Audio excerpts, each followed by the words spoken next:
ज्योतिष और जीवन में आपका स्वागत है।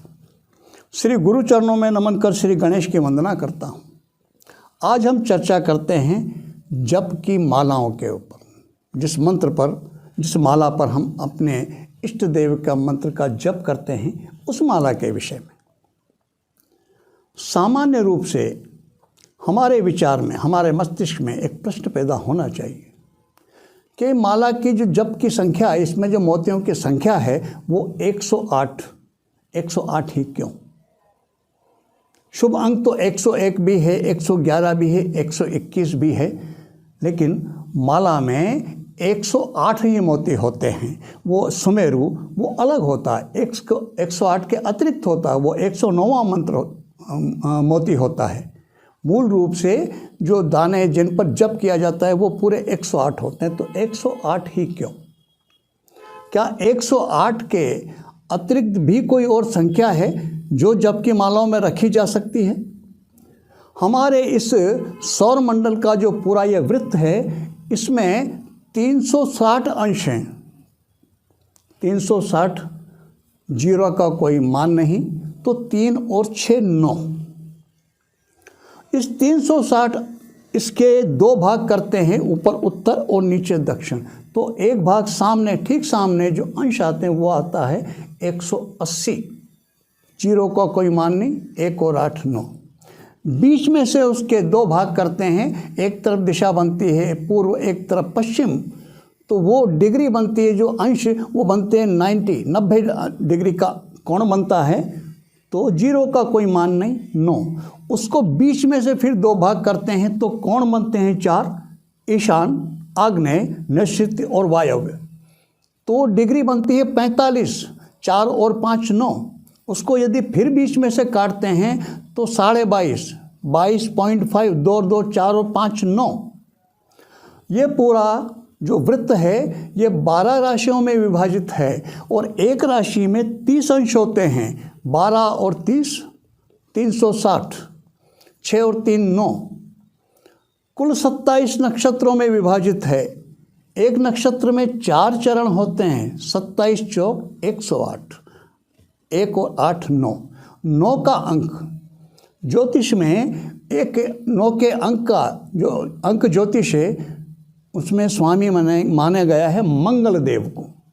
मंगल ऊर्जा के प्रतीक है, शक्ति के प्रतीक हैं, और आज के आधुनिक जगत के वैज्ञानिक भी मानते हैं यह पूरी सृष्टि एक ऊर्जा है, एक एनर्जी है। उसी का प्रतिरूप ये पूरा संसार में दिखाई देता है। तो ऊर्जा का प्रतीक है 9 का अंक। एक एनर्जी, एक फोर्स, एक सुप्रीम पावर जो पूरी सृष्टि को चला रही है, उसका प्रतिनिधित्व करता है 9 का अंक। अब उसको हमारी जो मैथोलॉजी है, हमारी सनातन धर्म की, वो ये मानती है कि वो परम तत्व, परम शक्ति 3 भागों में विभाजित होती है और इस पूरी सृष्टि का निर्माण, संचालन और लय करती है। हम उसको ब्रह्मा, विष्णु और महेश कहते हैं। तो वो 9 फिर 3 भागों में विभाजित हुआ। आधुनिक विज्ञान वो जो परमाणु के रूप में मानता है उसको, परम शक्ति को, वो 3 भागों में ही विभाजित होता है कुछ भी करने के लिए, और वो है इलेक्ट्रॉन, प्रोटॉन और न्यूट्रॉन। इलेक्ट्रॉन, प्रोटॉन और न्यूट्रॉन की कार्य वो ब्रह्मा, विष्णु और महेश के समान ही है। तो ये जो अंक है 9 अंक, ये प्रतिनिधित्व करता है परम शक्ति का। इसलिए मंत्र के जो माला है जप करती है, जब हम परम तत्व के किसी भी स्वरूप का जप करना चाहें, उसे किसी भी रूप में उसका स्मरण करने चाहें, तो उसके जो माला है उसमें मोती रखे गए 108, जिसका योग होता है 9। 108 के अतिरिक्त 54 दानों की माला, 54 मोतियों की माला, वो भी सिद्धि प्रदाता मानी जाती है। 54 के बाद फिर 27 दानों की माला, वो भी सिद्धि प्रदाता मानी जाती है।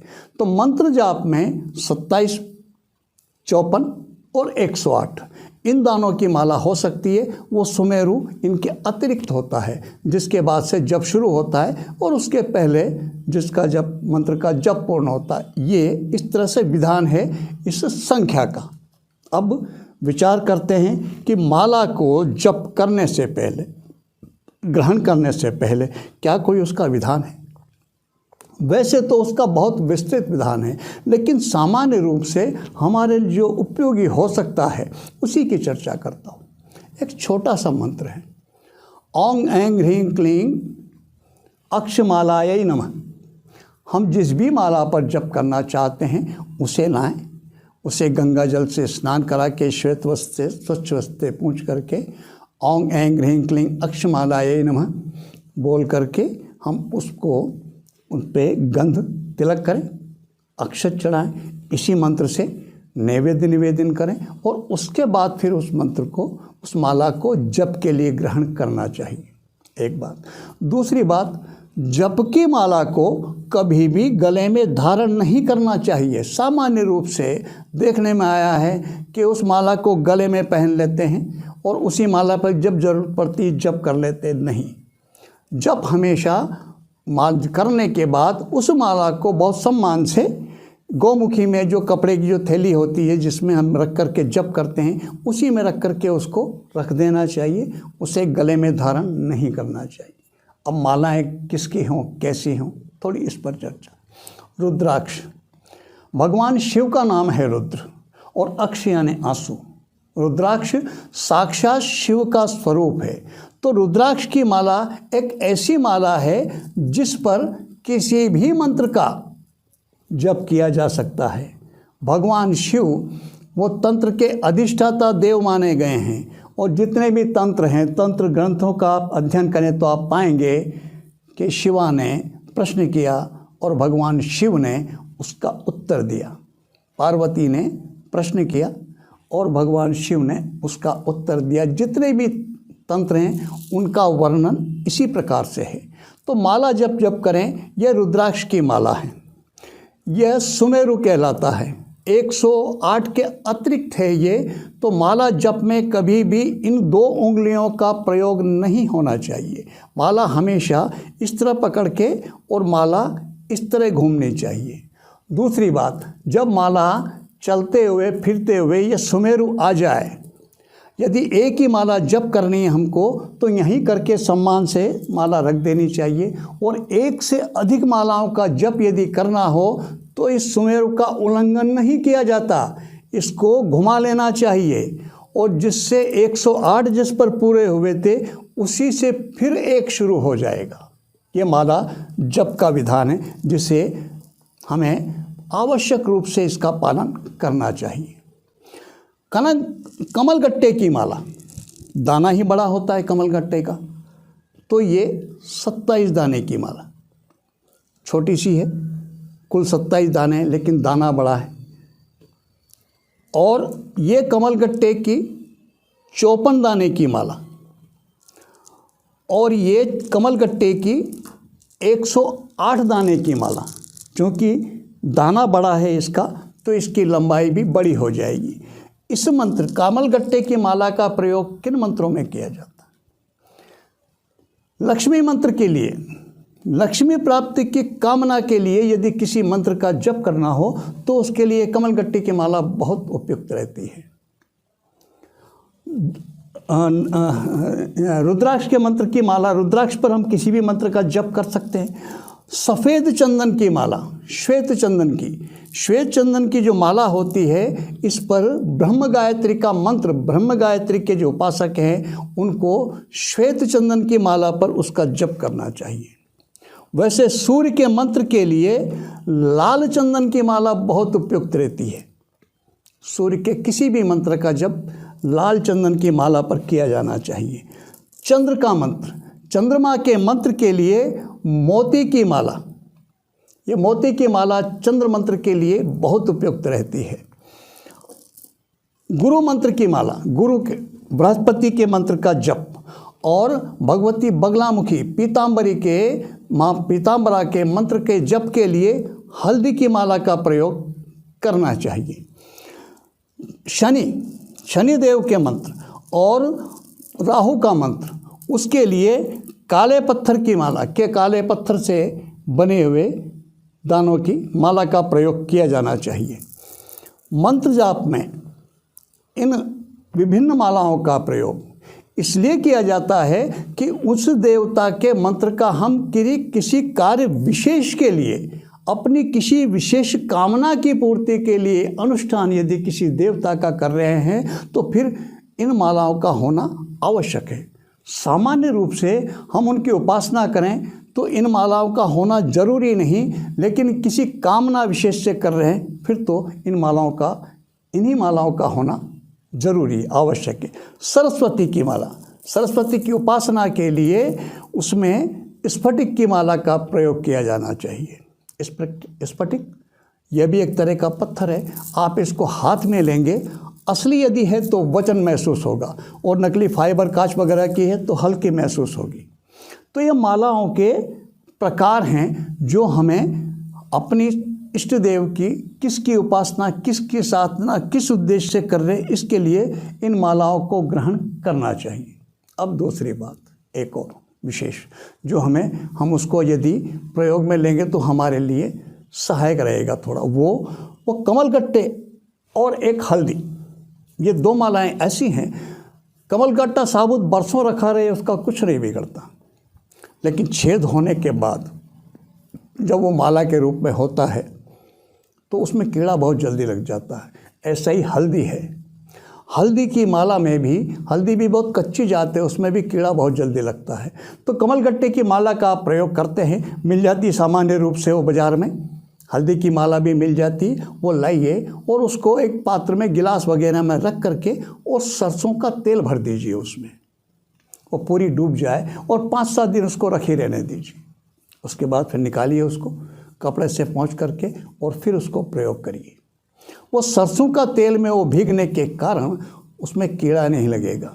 और जिस गौमुखी में आप उसको रखते हैं उसमें समय समय पर आप थोड़ा कपूर का टुकड़ा डालते रखिए, उस गौमुखी में 10-20 लौंग पटक के रखिए, वो माला कभी खराब नहीं होगी। ये दोनों मालाएं मैं वर्षों से प्रयोग कर रहा हूँ और इनमें कोई खराबी नहीं आई। अगर इनमें मैं इस तरह प्रोसेस इनको नहीं करता तो ये 2-4 महीने में ही समाप्त हो जाती। कीड़ा लगता, कीड़ा धागे को काट देता और माला ख़त्म हो जाती, दूसरा माला लाना पड़ती। तो हम मंत्र को जप करने से पहले माला लाएं और उसको सामान्य रूप से कमलगट्टे की और यदि हल्दी की माला तो उसको इस तरह से प्रोसेस कर लें, वो लंबे समय तक आपके लिए उपयोगी रहेगी। और दूसरी मालाएं जो सामान्य रूप से जैसे ये तुलसी की माला जो प्रयुक्त होती है विष्णु के, कृष्ण के, राम के मंत्र में, इस माला को ला करके हल्दी को थोड़ा सा घी में घोलें और उसको इस पर लेप करके 5-7 दिन रख दें साफ करके। और उसके बाद जो अभी मैंने प्रारंभ में आपसे निवेदन किया उस तरह से सामान्य रूप से पूजन करके फिर इस पर इष्ट मंत्र का जप करना चाहिए। जितनी भी मालाएं हैं, नई माला को ग्रहण करने के बाद यदि हम उसको विधान से इस तरह से एक छोटा सा कार्यक्रम है उस तरह से इसको प्रयोग कर लें और फिर प्रयोग करें। शास्त्र ऐसा कहता है कि गुरु, माला, मंत्र और देवता ये चारों एक समान रूप से सम्माननीय हैं, इनमें कोई भेद नहीं है, चारों को समान रूप से सम्मान देना चाहिए। इसलिए अपनी माला को जो धारण करते हैं, जिस पर जप करते हैं, कभी गले में धारण नहीं करना चाहिए, किसी दूसरे की माला पर जप नहीं करना चाहिए, अपनी माला को किसी दूसरे को जप करने के लिए नहीं देना चाहिए। सामान्य रूप से आसन पे भी यही विधान लागू होता है। केवल गुरु ही ऐसे हैं जिन्हें हम अपने आसन पर बैठने दे सकते हैं, उनके अतिरिक्त किसी को भी अपने आसन पर बैठने के लिए, जप करने के लिए, बैठने के लिए नहीं दिया जाना चाहिए। आसन अपना, माला अपनी, ये आवश्यक रूप से इसका पालन किया जाना चाहिए। ये सामान्य सी प्रक्रियाएं हैं जो यदि हम इस साधना के क्षेत्र में हम प्रयोग करते हैं तो उसमें हमारी सफलता की जो रास्ता है वो बहुत शीघ्र हो जाएगी, उसमें वृद्धि हो जाएगी। ये सामान्य से नियम है जो पालन किए जाने चाहिए। अब एक बात, रुद्राक्ष की माला का गले में धारण करने से अच्छा रहता है परिणाम। आज का विज्ञान भी इस बात को मानता है कि वो बीपी को मेंटेन करती है, हृदय के लिए फ़ायदेमंद रहती है। तो कोई भी माला यदि आप धारण करते हैं तो धारण करने से पहले उस माला को इस तरह से पकड़िए, ये नीचे, और ऐं ह्रीं क्लीं अक्षमालाय नमः, ऐं ह्रीं क्लीं अक्षमालाय नमः, ऐं ह्रीं क्लीं अक्षमालाय नमः। इस तरह 3 बार करने के बाद फिर उस माला को गले में धारण किया जाना चाहिए। नहाते समय, स्नान के समय कभी भी रुद्राक्ष की माला गले में नहीं होनी चाहिए। रुद्राक्ष रुद्र के आंसू हैं, जब हम स्नान करेंगे वो पानी भी इस रुद्र के आंसुओं के समान हो जाएगा। कौन है ऐसा सृष्टि में जो शिव के आंसुओं में स्नान कर सके? किसी में इतनी क्षमता नहीं। इसलिए कभी भी रुद्राक्ष की माला पहन करके स्नान नहीं करना चाहिए। ये सामान्य सी प्रक्रिया है। अब मैं एक बार, कई व्यक्ति कमेंट में प्रश्न करते रहते हैं, उसका मैं एक कॉमन सा जवाब आज देना चाहता हूँ। पुरुष चरण के मामले में अलग से वीडियो बना रखा है मैंने, जिसमें समय साप्ताहिक से लेकर के मासिक पुरुष चरण तक का विधान उसमें दिया हुआ विस्तार से। हम किसी भी मंत्र को जागृत करना चाहते हैं तो हम कितने दिन का पुरुष चरण अपनी सुविधा से उस समय का चयन करें, और उसके बाद फिर जो मंत्र कर रहे हैं, यदि मंत्र छोटा है तो हम उसकी संख्या निर्धारित कर लें अधिक। यदि स्तोत्र का पाठ है तो अपनी सुविधा से उसके 5, 7, 11, 20, 21 जितना हम कर सकते हैं उतना निर्धारित कर लें, और समान संख्या जो पहले दिन रखी है वही अंतिम दिन तक उसका जप करें, उसका पाठ करें। वो चैतन्य उस मंत्र में, उस स्तोत्र में चैतन्यता आ जाएगी, वो जागृत हो जाएगा। जागृति तो कुछ करता है, और फिर उसको नियमित रूप से अपनी सुविधा के अनुसार हम उसको अपने नियमित सेवा पूजन में हम उसको शामिल कर लें। ये नियम हमें 40 दिन का जो विधान है वो तो सामान्य विधान है, उससे तो कभी भी किया जा सकता है। लेकिन पुरुष चरण का जो विधान बता रखा है, जिसका मैंने विस्तार से एक वीडियो में चर्चा की है, उसमें तिथियों का एक विशेष संयोग है। साप्ताहिक हो, पाक्षिक हो या मासिक हो, तो उसमें तो उन तिथियों में ही ग्रहण किया जा सकता है, उसको उसी में करना चाहिए। और इस बात का ध्यान रखा जाना चाहिए उन तिथियों में, वो जो 7 दिन का साप्ताहिक या 15 दिन का या 1 महीने का जो पुरुष चरण हम कर रहे हैं, उसमें किसी तिथि का क्षय नहीं होना चाहिए। इस बात का ध्यान रखें। नवरात्रा बात अलग है, वो एक अलग विधान है, वो विशिष्ट पर्व है। नवरात्रा में यदि तिथि क्षय होती है भी तो कोई बात नहीं, लेकिन जो सामान्य हम नवरात्रा के अतिरिक्त यदि हम किसी तरह का कोई अनुष्ठान कर रहे हैं, कोई पुरुष चरण का कार्य कर रहे हैं, तो हमें देख लेना चाहिए कि उसमें किसी तिथि का क्षय नहीं हो।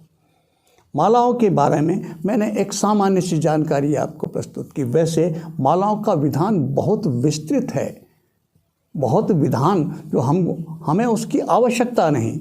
कभी अगर ज़रूरत हुई, कभी ईश्वर की कृपा हुई, चाहा तो उस विस्तृत विधान के बारे में भी चर्चा करेंगे।